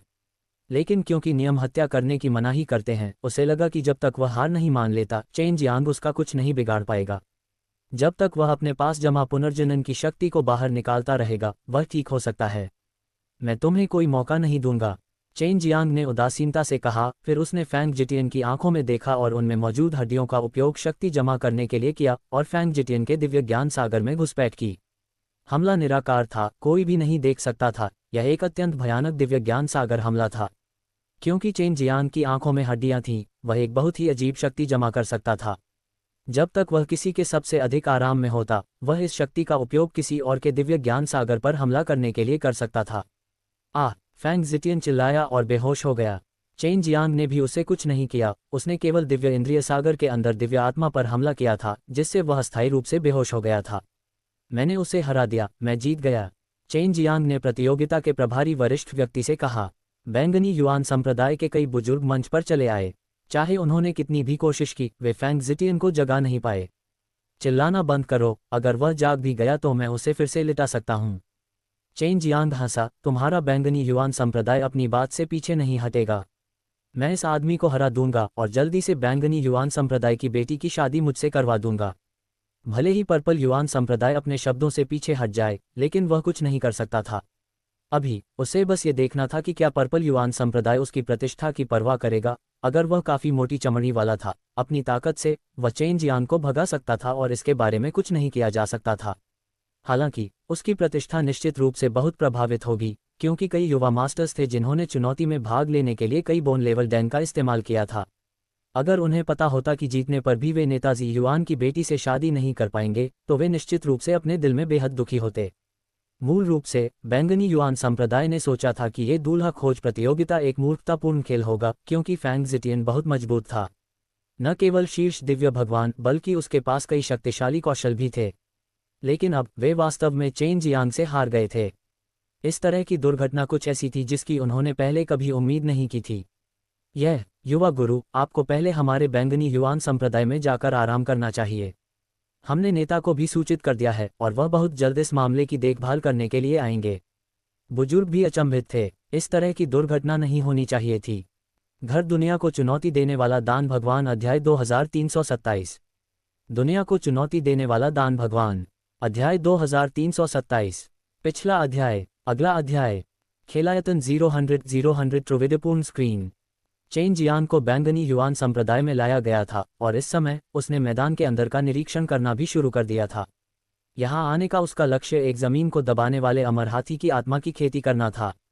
Less than greater than. Fang Jitian हार गया था और वह पूरी तरह से हार गया था। ये बात जल्दी ही पूरे बैंगनी युआन हेवनली स्टार में फैल गई। इस समय हर कोई यह अनुमान लगा रहा था कि जी युआन लीडर अपनी बेटी की शादी किसी अनजान व्यक्ति से करेगा या नहीं। चेन जियांग बैंगनी युआन संप्रदाय के एक बड़े हॉल में चाय पीते हुए हंस रहा था। इस समय 2 खूबसूरत महिला शिष्य उसकी सेवा कर रही थीं। नेता यहाँ हैं, एक महिला ने अचानक चेन जियांग को याद दिलाते हुए कहा। चेन जियांग ने भी एक मजबूत क्यूई को महसूस किया और नए चढ़ेजी युआन नेता को जू दाजोंग कहा जाता था। जब उसने इस बारे में सुना तो वह बहुत हैरान हुआ, फिर बेहोश फैंग जिटियन को देखने गया और पाया कि फैंग जिटियन के दिव्य सैंस सागर ने बहुत ही चतुराई से हमला किया था जिससे वह बेहोश हो गया था, लेकिन इससे बहुत अधिक नुकसान नहीं हुआ। जू दाजोंग ने पहले कभी दिव्य संवेदना सागर से इतना गहरा हमला नहीं देखा था। वह फैंग जिटियन की चोटों के बारे में भी बहुत चिंतित नहीं था। वह जानता था कि फैंग जिटियन के पास एक भयानक पुनर्जनन क्षमता है और जब तक वह अपनी चेतना वापस पा लेता है वह बहुत जल्दी ठीक हो जाएगा। फैंग जिटियन से मिलने के बाद जू दाजोंग अपनी बेटी को फिर से खोजने गया और उसे इस मामले के बारे में बताया। फिर वह चेन जियांग की तलाश में आया। सुप्रभात नेताजी, चेन जियांग ने खड़े होकर मुस्कुराते हुए कहा। नमस्ते नमस्ते, ये सही है, भले ही आपका दिव्य देवता 100 तक नहीं पहुंचा है, आप पहले से ही बहुत शक्तिशाली हैं। आपका भविष्य असीम है, आपका भविष्य असीम है। जू दाजोंग एक मध्यम आयु वर्ग के व्यक्ति की तरह था जिसने उसे थोड़ा आश्चर्यचकित भी किया। उसने सोचा कि इन शक्तिशाली बड़े लोगों के बाल सफ़ेद होंगे। 3 गर्व की गोली भगवान 2327। इसलिए उसने तुरंत सोचा कि यह जू दाजोंग पीक दिव्य भगवान की दूसरी पीढ़ी से होना चाहिए, यही वजह है कि वह इतना छोटा था। इसका मतलब यह था कि इस जू दाजोंग की ताकत पहले के बैंगनी युआन नेता जितनी मजबूत नहीं हो सकती है। जब पिछले बैंगनी युआन नेता ने दाई डोंगोंग के लिए चिल्लाया तो वह हमेशा एक छोटे बच्चे के लिए चिल्ला रहा था, लेकिन उसे भी चेन जियांग ने मार डाला। यही वजह थी कि चेन जियांग को ऐसी भावना हुई। पिछला अध्याय। विषय सूची। छोटे भाई, एक बात है जो मेरे लिए मुश्किल है। जू दाजोंग ने चेन जियांग के कंधों को थपथपाया। जू दाजोंग का सिर मोटा और कान बड़े थे। वह किसी को धमकाने वाला नहीं लग रहा था, बल्कि वह दयालु था। वह किसी नेता जैसा नहीं लग रहा था। क्या इसलिए कि आपकी बेटी मुझसे शादी नहीं करना चाहती? चेन जियांग हंसा। लगभग, लेकिन मैं, जू दाजोंग, निश्चित रूप से अपनी बात से पीछे नहीं हटूंगा। भले ही वह शादी नहीं करना चाहती हो, फिर भी मैं उसकी शादी आपसे करवा दूंगा।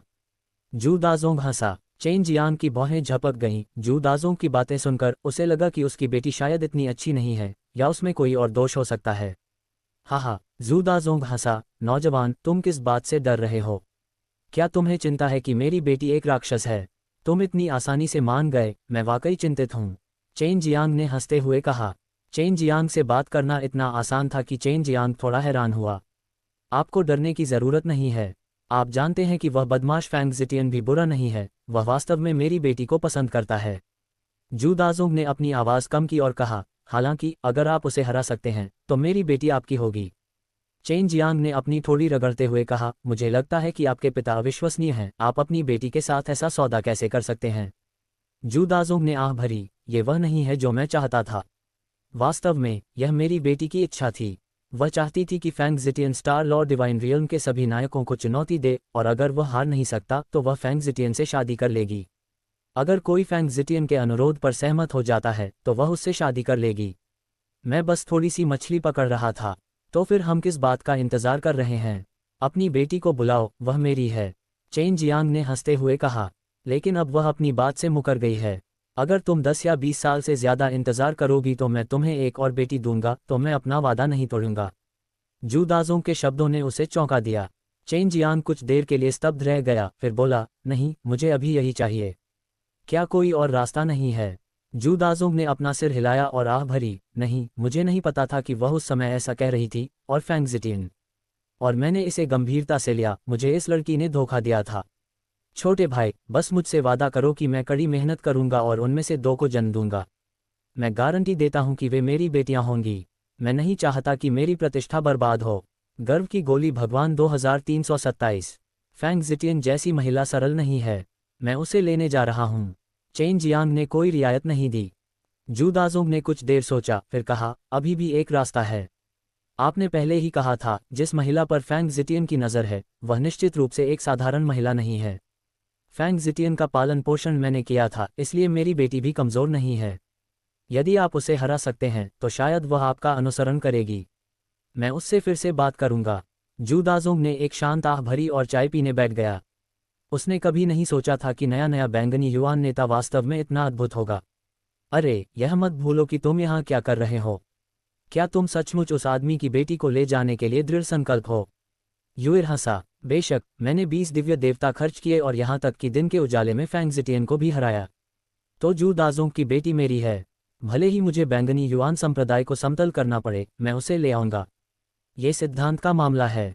चेन जियांग ने अपनी चाय पी और धैर्यपूर्वक इंतजार किया। 1 घंटे बाद जू दाजोंग फिर से वापस आया। उसने मुस्कुराते हुए कहा, मेरी बेटी सहमत हो गई। उसने कहा कि जब तक तुम उसके 3 टेस्ट पास करोगे, वह तुमसे शादी करने के लिए राजी हो जाएगी। बेशक, अगर तुम फेल हो गए तो मैं तुम्हें 2 बेटियां दूंगा। तुम्हारे जैसा अच्छा दामाद मिलना दुर्लभ है। मुझे लगता है कि तुम फैंग जिटियन से बहुत बेहतर हो। बेशक, मैं उससे कहीं ज्यादा सुंदर हूं। उसका कौन सा अंग मेरी तुलना कर सकता है? चेन जियांग बेशर्मी से हंसा, जल्दी से मुझे अपनी बेटी को खोजने के लिए ले आओ। बैंगनी युआन संप्रदाय बहुत बड़ा था और हर जगह बैंगनी फूल थे, जिससे ये बेहद खूबसूरत लग रहा था। चेन जियांग कुछ देर तक जू दाजोंग के पीछे पीछे चलता रहा, फिर एक घर के प्रवेश द्वार पर पहुंचा। मेरी बेटी अंदर है। तुम अकेले ही अंदर जा सकते हो। मैं तुम्हारे साथ नहीं जाऊंगा। जू दाजोंग के बोलने के बाद वह जाने ही वाला था, लेकिन चेन जियांग ने उसकी कॉलर के पीछे से उसे खींच लिया।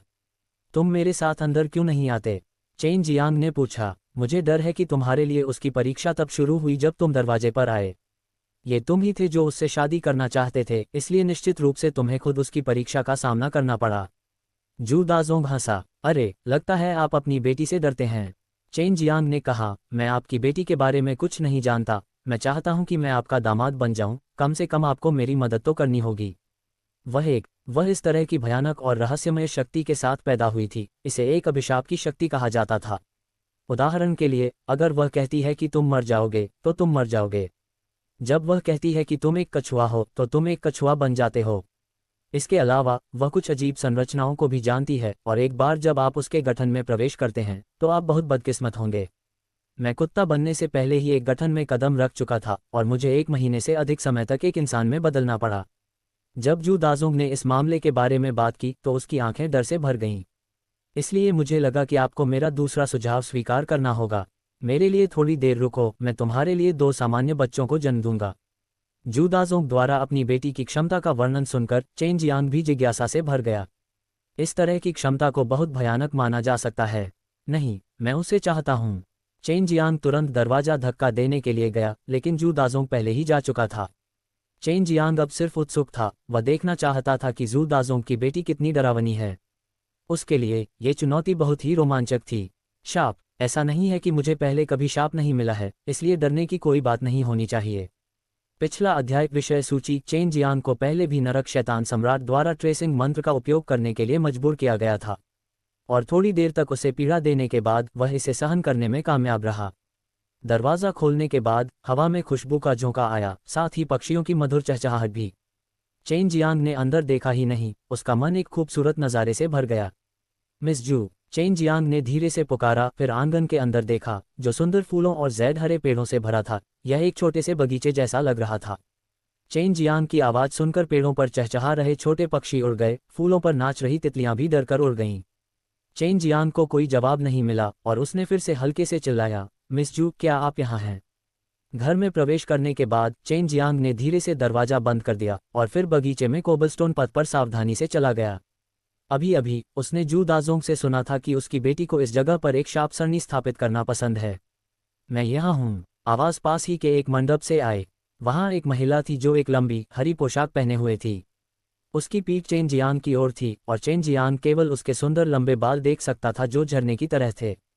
उसके हेयरपिन पर एक सुनहरा तितली आभूषण था। जब वह सितार बजाती थी तो ये सुनहरा तितली आभूषण अपने पंख फड़फड़ाता था, जो बेहद आकर्षक था। उसकी पीठ खराब नहीं है।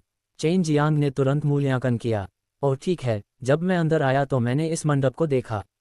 अभी यहाँ कोई नहीं था। यह महिला अचानक कहीं से प्रकट हो गई। मुझे यकीन है कि मैं गलत नहीं हूँ, ये दिन के बीच में बहुत अजीब है। जब चेन जियांग अंदर आया तो उसने ध्यान से देखा था। मंडप का निर्माण बेहद उत्तम था और वह इसके बारे में अधिक चिंतित था। यही वजह थी कि उसे लगा कि यह अजीब है। वह तुरंत मंडप की ओर चल पड़ा। उसे यहाँ कोई संरचना जादुई शक्ति का आभास नहीं हुआ, इसलिए निश्चित रूप से कोई भ्रम निर्माण या ऐसा कुछ भी नहीं था। फिर यह महिला कैसे प्रकट हुई?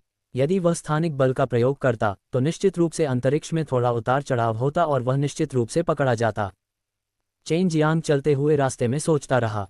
ऐसा लग रहा था जैसे यह महिला हवा से प्रकट हुई हो, लेकिन उसे जीथर बजाते हुए देखकर ऐसा लग रहा था जैसे वह बहुत समय से यहाँ थी। चेन जियांग सुरक्षित रूप से अपनी यात्रा पर मंडप में पहुंचे और उन्हें कोई असामान्य घटना नहीं दिखी।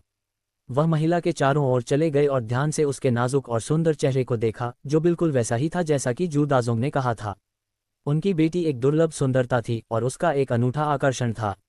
महिला सिर झुकाए गंभीरता से जीथर बजा रही थी। चेन जियांग को आश्चर्य इस बात पर हुआ कि उसने लड़की को जीथर बजाते हुए तो देखा, लेकिन वह कुछ सुन नहीं पाए। मैंने सुना है तुम्हारा नाम युनफी है। उसने अपना सिर उठाया और चेन जियांग को देखा। उसकी आंखों में बिजली सी दौड़ रही थी, जिससे चेन जियांग का दिल जोर से धड़कने लगा। जब वह महिला बोल रही थी तो उसके चेहरे पर एक गर्मजोशी भरी और खूबसूरत मुस्कान थी।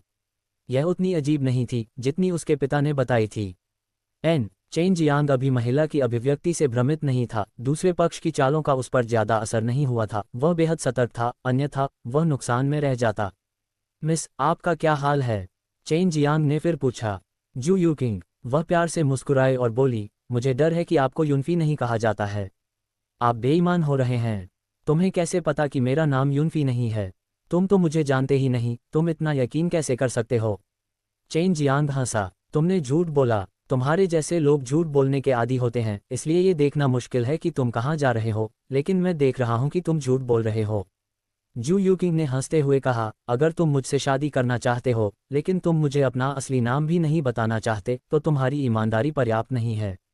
इससे कोई फर्क नहीं पड़ता कि मुझे युनफी कहा जाता है या नहीं। मेरा नाम चाहे जो भी हो, मैंने फैंग जिटियन को हराया है, इसलिए मैं आपका आदमी हूँ। चेन जियांग हंसा। क्या मेरे पिता ने तुम्हें नहीं बताया?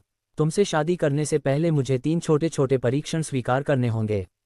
जू यूकिंग ने हल्के से हंसते हुए कहा, पहली परीक्षा जो मैं तुम्हें दे रही हूँ वह है मेरे साथ ईमानदार होना। क्या तुम ऐसा कर सकती हो? चेन जियांग ने कुछ देर सोचा, फिर सिर हिलाया, यह मुश्किल नहीं होगा। जू यूकिंग ने हंसते हुए कहा, तो क्या अब आप मुझे अपना असली नाम बता सकते हैं?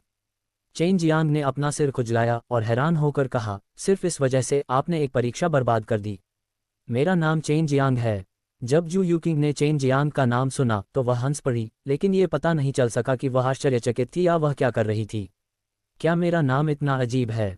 चेन जियांग ने पूछा। मुझे लगता है कि आप बहुत ही मज़ेदार व्यक्ति हैं और आपके काम करने का तरीका भी बहुत मज़ेदार है। ऐसा मत सोचो कि हम नहीं जानते, हमारे पिछले बैंगनी युआन संप्रदाय की मृत्यु आपसे संबंधित है। हम लंबे समय से दाई डोंगगोंग के साथ आपके गठबंधन के बारे में जानते हैं। जू यूकिंग ने कहा, आप हमारे बैंगनी युआन संप्रदाय के महान दुश्मन हैं, लेकिन आप मुझसे शादी करना चाहते हैं। लेकिन यह विरोधाभासी नहीं है, है न? तुम्हें और तुम्हारे पिता को मुझसे कोई गहरी दुश्मनी नहीं है, इसलिए तुम्हारे पिता को अभी भी मेरा आभारी होना चाहिए। अगर मैंने तुम्हारे पूर्व नेता को नहीं मारा होता तो तुम्हारे पिता को अपनी वर्तमान स्थिति कैसे मिल सकती थी? चेन जियांग ने अपने होठों को सिकुड़ते हुए कहा, दूसरा परीक्षण क्या है? दूसरा टेस्ट थोड़ा मुश्किल है। जू यूकिंग खड़ी हो गई। वह चेन जियांग से एक सिर छोटी थी, उसकी आंखों में शरारती चमक थी और वह हंसी। जाओ मेरे पिता से कहो तुम चेन जियांग हो। बेहतर होगा कि उन्हें यहाँ लाया जाए और उनसे कहा जाए कि मैं खुद उनके हाव भाव देखना चाहती हूँ। ये वास्तव में थोड़ा मुश्किल है। चेन जियांग चौंका और हंसा। लेकिन अब क्या यह आपके लिए मुश्किल नहीं है? जू यूकिंग ने देखा कि चेन जियांग अभी भी मुस्कुरा रहा था और उसने थोड़ा सा मुंह सिकोड़ा। मुझे लगा कि उसे यहाँ लाना थोड़ा मुश्किल होगा क्योंकि उसे डर था कि तुम डर के मारे मर जाओगी। उसने सुना कि पिछली बार जब उसने गलती से तुम्हारे गठन को छुआ था तो वह कुत्ता बन गया था। उसके दिल में एक छाया है। चेन जियांग ने गंभीर स्वर में कहा, मैं सोच रहा हूँ कि मैं उसे यहाँ कैसे ला सकता हूँ। जू यूकिंग कुछ देर तक खाली आंखों से देखती रही, फिर हंस पड़ी। पिछली बार की घटना ने उस पर वाकई गहरी छाप छोड़ी थी। ऐसा लगता है कि उसे यहाँ लाना तुम्हारे लिए थोड़ा मुश्किल होगा।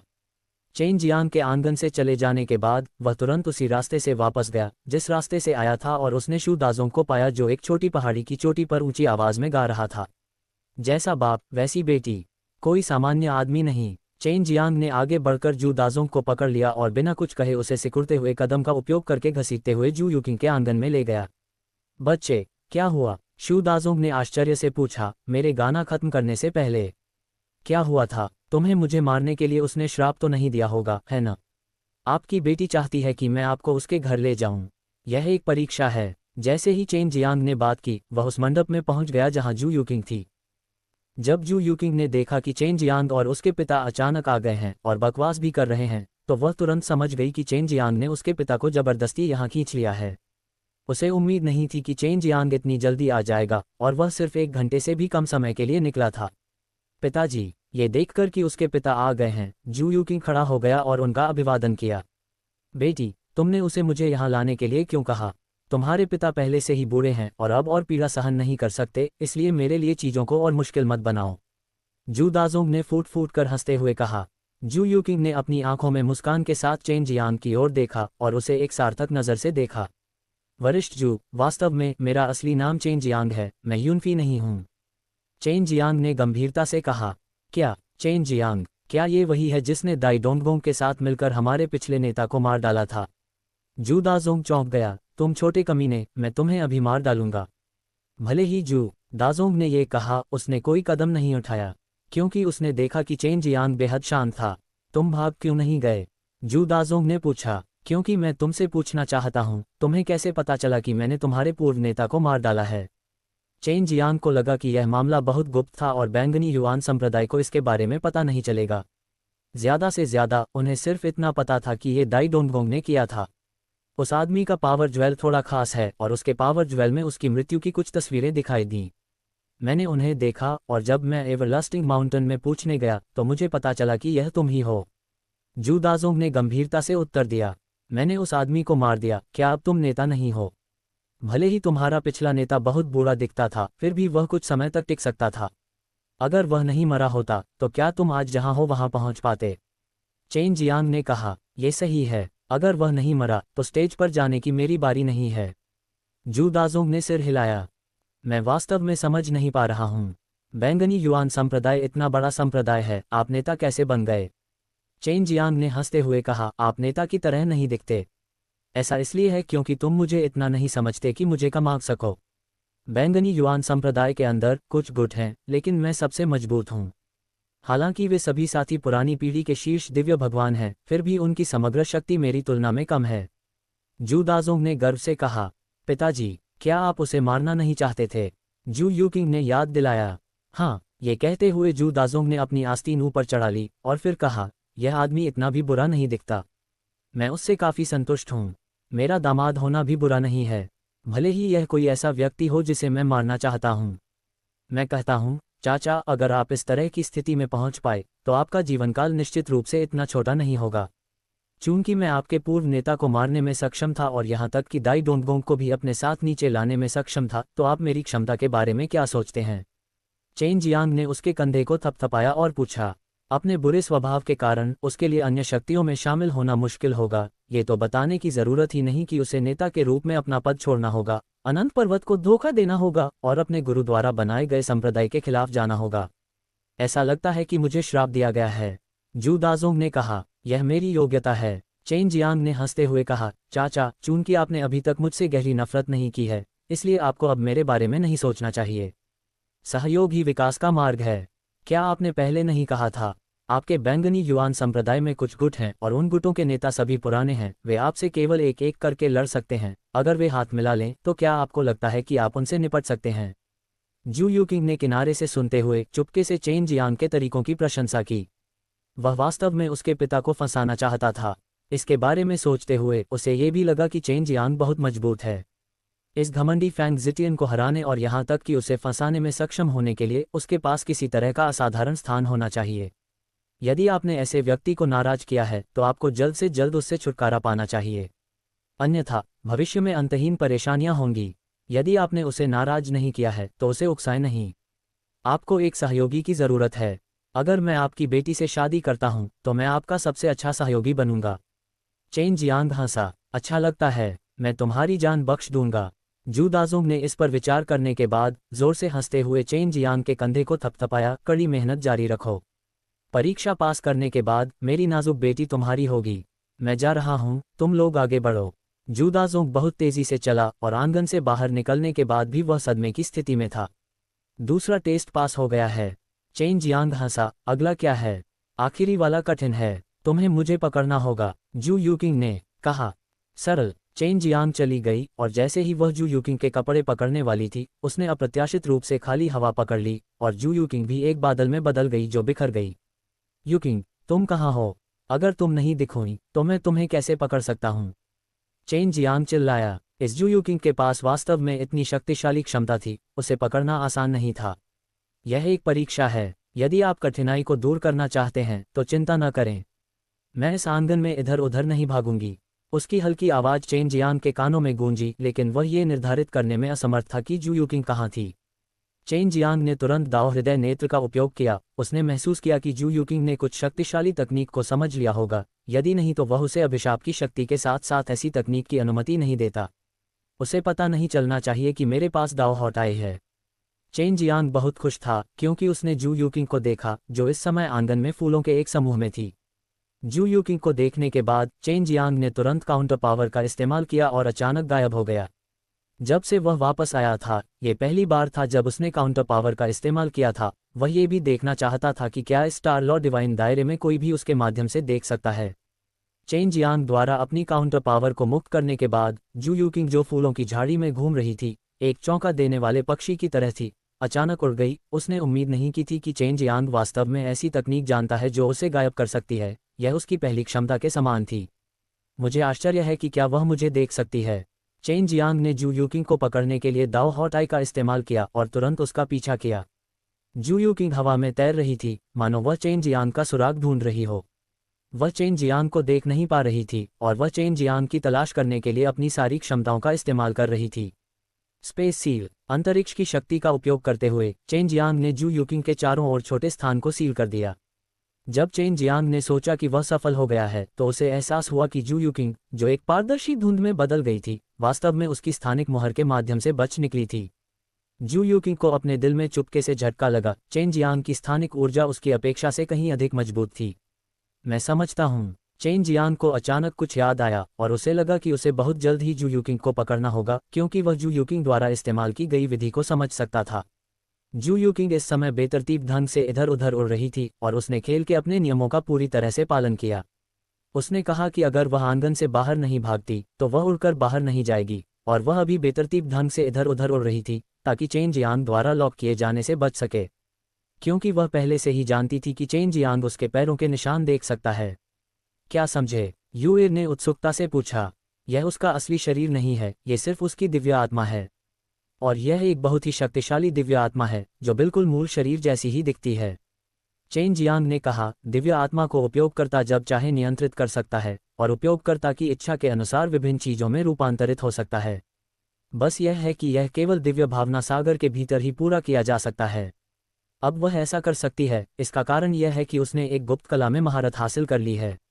जब तक उसकी दिव्य आत्मा उसके मुख्य शरीर से बहुत दूर नहीं भटकती तब तक वह दिव्य इंद्रिय सागर के भीतर अपनी इच्छानुसार बदल सकती है। चेन जियांग ने कहा, अभी वह पहले से ही गिरे हुए पत्तों के ढेर में बदल गई है, गिरे हुए पत्तों के ढेर के अंदर छिप गई है। युवा ने उत्तर दिया, वह वास्तव में दिव्य आत्मा है। मैंने भी उसे नहीं देखा। क्या उसे पकड़ने का कोई तरीका है? बेशक है। दिव्य आत्मा को पकड़ने का सबसे अच्छा तरीका दिव्य इंद्रिय सागर का उपयोग करना है। लगता है मुझे उसे अपने दिव्य इंद्रिय सागर में लाना होगा, चेन जियांग ने हंसते हुए कहा। साथ ही वह शू यूकिंग की हरकतों के बारे में भी सोच रहा था। शू यूकिंग के गिरे हुए पत्ते में तब्दील होने के बाद वह हवा के साथ घास के एक टुकड़े में बह गया और फिर वह चुपचाप घास के एक छोटे से पत्ते में बदल गया। उसने सोचा कि चेन जियांग अंत में कठिनाइयों के कारण पीछे हट जाएगा, लेकिन उसने उसके पास इतने सारे तरीके होने की उम्मीद नहीं की थी, अन्यथा उसने एक समय सीमा निर्धारित की होती। इस तरह यदि चेन जियांग समय सीमा के भीतर उसे पकड़ने में सक्षम नहीं था तो वह आगे नहीं बढ़ पाएगी। ये कदम भी उसकी सबसे बड़ी निर्भरता थी, इसलिए चेन जियांग ने अपने 2 परीक्षण पहले ही पास कर लिए थे। वह बेहद शांत और संयमित थी। बेशक वह चेन जियांग से शादी नहीं करना चाहती थी, या उससे भी महत्वपूर्ण बात यह है कि वह किसी से भी शादी नहीं करना चाहती थी। अन्यथा उसे इतनी सारी परेशानियां नहीं खड़ी करनी पड़ती और खुद के लिए इतनी सारी परेशानियां पैदा नहीं करनी पड़ती, लेकिन उसे लगा कि अब ये बेहद खतरनाक था। अगर चेन जियांग वास्तव में अपने तीसरे परीक्षण को पास करने में कामयाब हो जाती, तो उसके पास खुद को तैयार करने और चेन जियांग से शादी करने के अलावा कोई विकल्प नहीं होता। हालांकि जू यूकिंग अनिच्छुक थी, लेकिन उसके अपने सिद्धांत थे और उसने अपना वादा निभाया। उसने पहले जो कहा था उसके खिलाफ कभी नहीं गई थी। इसके अलावा चेन जियांग की कुल मिलाकर स्थितियां बहुत अच्छी थीं। उसे लगा कि वह इसे सहन कर सकती है। जैसे ही जू यूकिंग सोच रही थी, अचानक उसकी आंखें चमक उठीं और वह एक अपरिचित जगह पर पहुंच गई। यह उसका अपना छोटा सा आंगन नहीं था। वह एक समुद्र तट पर आए और उसके सामने एक सुंदर नीला समुद्र था। हजारों मील तक नीले आसमान में सफ़ेद बादल तैर रहे थे और उसके पीछे फूलों का एक सुंदर समुद्र था। मैं तुम्हें समझ गया, चेन जियांग ने उसके कंधे की ओर देखते हुए मुस्कुराया। तुम वापस क्यों बदल गई? जू यूकिंग ने उसके शरीर को देखा। वह वास्तव में एक मानव रूप में बदल गई थी और यह ऐसा कुछ नहीं था जिसे वह नियंत्रित कर सकती थी। ये स्थान वास्तव में क्या है? क्या ये हो सकता है? जू यूकिंग चौंक गई। मैं आपके दिव्य ज्ञान सागर में हूँ। जू यूकिंग ने चारों ओर देखा। वह इस समय एक खूबसूरत छोटे से द्वीप पर थी और उसके सामने लैन हाई थी, जो जहां तक देख सकती थी उसे देख रही थी। क्या ये वास्तव में आपका दिव्य ज्ञान सागर है? जू यूकिंग ने यह विश्वास करने की हिम्मत नहीं की कि चेन जियांग जैसा मजबूत व्यक्ति वास्तव में इतना शांत हो सकता है, कि इस तरह का व्यक्ति वास्तव में एक शांतिपूर्ण जीवन जीने वाला व्यक्ति होगा। चेन जियांग ने सिर हिलाया। बेशक वह जू यूकिंग को यह नहीं बताएगा कि उसके पास अभी भी दूसरा दिव्य ज्ञान सागर है। एक तरह से उसका दूसरा दिव्य ज्ञान सागर ही उसका असली दिव्य ज्ञान सागर था। मैंने तुम्हारी दिव्य आत्मा को पकड़ लिया है। क्या इसे तुम्हारी परीक्षा में उत्तीर्ण होना माना जाएगा? चेन जियांग ने हंसते हुए कहा, आखिरकार मैंने तुम्हारा असली शरीर नहीं पकड़ा। जू यूकिंग ने एक पल के लिए हिचकिचाहट दिखाई, फिर सिर हिलाया। इसे पास माना जाता है। तुमने मुझे कैसे देखा और उसे कैसे पता चला कि मैंने दिव्य आत्मा का इस्तेमाल किया है? यहाँ तक कि मेरे पिता भी नहीं बता सकते। मैंने गलती से एक गुप्त तकनीक सीख ली है जो मुझे किसी भी प्रकार की ऊर्जा को देखने की अनुमति देती है, इसलिए मैं आपको देख सकता हूँ। मुझे एहसास नहीं हुआ कि आप शुरुआत में दिव्य आत्मा का उपयोग कर रहे थे, लेकिन आपकी दिव्य आत्मा वास्तव में बहुत अनोखी है। ये बिल्कुल एक वास्तविक व्यक्ति की तरह ही है और आपके शरीर पर दिव्य देवता के कुछ उतार चढ़ाव भी हैं। इस समय चेन जियांग अभी भी समझ नहीं पाया था कि जू यूकिंग ने ये कैसे किया, क्योंकि वह देख सकता था कि जू यूकिंग की दिव्य आत्मा के भीतर एक हड्डी थी। यदि दिव्य आत्मा एक भौतिक शरीर का निर्माण कर सके और फिर दिव्य आत्मा के मांस शरीर के भीतर हड्डियों का विकास कर सके, तो क्या ये 9 दिव्य देवताओं की सीमाओं को तोड़ने के बराबर नहीं होगा? तो फिर तुमने ये कैसे पता लगाया? जू यूकिंग इस तरह की गुप्त तकनीक के बारे में बहुत उत्सुक थी जो उसने गलती से सीखी थी। उसने भविष्य में चेन जियांग से इसके बारे में पूछने की योजना बनाई, क्योंकि अब उसे चेन जियांग की पत्नी माना जा सकता था। मुझे पता है कि तुम बदल रहे हो, लेकिन जब तुम बदल रहे हो तो कोई ऊर्जा में उतार चढ़ाव नहीं होता है। इसके अलावा मैं देख सकता हूं कि तुम्हारी ऊर्जा हमेशा एक ही रूप में रहती है। यह एक ऐसी घटना है जो केवल दिव्य इंद्रिय सागर में ही होती है, इसलिए मैंने इसे देखा। एक बार जब तुम्हारी दिव्य आत्मा दिव्य इंद्रिय सागर को छोड़ देती है, तो तुम दिव्य इंद्रिय सागर के भीतर जो चाहो कर सकते हो। चेन जियांग ने प्रशंसा की। चेन जियांग के नियंत्रण में जू यूकिंग की दिव्य आत्मा ने भी चेन जियांग के दिव्य इंद्रिय सागर को छोड़ दिया था। जू यूकिंग की दिव्य आत्मा भी गायब हो गई थी। फिर बहुत दूर नहीं एक घर खुला और जू यूकिंग बाहर चली गई। उसका मुख्य शरीर बिल्कुल उसकी दिव्य आत्मा जैसा ही लग रहा था। मुख्य शरीर में 8 हड्डियां और 5 हड्डियां हैं। मुझे आश्चर्य है कि क्या वह इन हड्डियों का एक ही समय में उपयोग कर सकती है। अगर वह कर सकती है तो उसकी ताकत भी कमजोर नहीं है। चेन जियांग हैरान था। वह अचानक सतर्क हो गया। ये सबसे अधिक हड्डियों वाला व्यक्ति था जो उसे मिला था। तुम अचानक मुझसे डर गए हो? जू यूकिंग ने चेन जियांग के हाव भाव को भांप लिया और भौहें सिकोड़ लीं। क्या तुम मेरे शाप की शक्ति से डरते हो, या तुम्हें डर है कि मैं अपनी बात से मुकर जाऊंगा और तुम्हें मार डालूंगा? तुम्हें चिंता करने की जरूरत नहीं है। मैं जू यूकिंग जैसा कहूंगी वैसा ही करूंगी। तुम पहले ही मेरी परीक्षा पास कर चुकी हो और मैं तुमसे शादी करने के लिए भी सहमत हो गई हूं। यह यूकिंग, मेरी पहले से ही कई पत्नियां हैं। मुझे उन्हें तुम्हें समझाना होगा। चेन जियांग ने सूखी खांसी से कहा। कोई बात नहीं, मैंने इसे पहले भी देखा था। हालांकि जू यूकिंग ने यह कहा, उसने केवल धीरे से नाक भान सिकुड़ी और पूछा, क्या वे सभी बहुत मजबूत हैं? वह तुम्हारे जितना मजबूत नहीं होना चाहिए, लेकिन वह कमज़ोर भी नहीं है। मैं कुछ समय के लिए उनसे अलग हो गया था। अगली बार जब मैं उन्हें देखूंगा तो वे पहले से भी ज़्यादा मजबूत होंगे। चेन जियांग ने कहा। जू यूकिंग ने चेन जियांग के चारों ओर चक्कर लगाया, उसे ध्यान से देखा और कहा, तुम अभी भी मुझसे सावधान हो। क्यों? मुझे लगता है कि आप सबसे मजबूत व्यक्ति हैं जिनसे मैं स्टार लॉर्ड डिवाइन दायरे में आने के बाद मिला हूं। ये पूरी तरह से मेरी सहज प्रतिक्रिया है। चेन जियांग ने सच्चाई से कहा। तुम ऐसा क्यों सोचती हो? मेरे शाप की शक्ति के कारण। लेकिन जब तुमने मुझे पहले देखा था तो ऐसा नहीं था। क्या तुम्हें मेरे शरीर पर कुछ मिला था? जू यूकिंग ने पूछा, उसे इस बात की ज्यादा परवाह थी। यही उसका बड़ा रहस्य लग रहा था।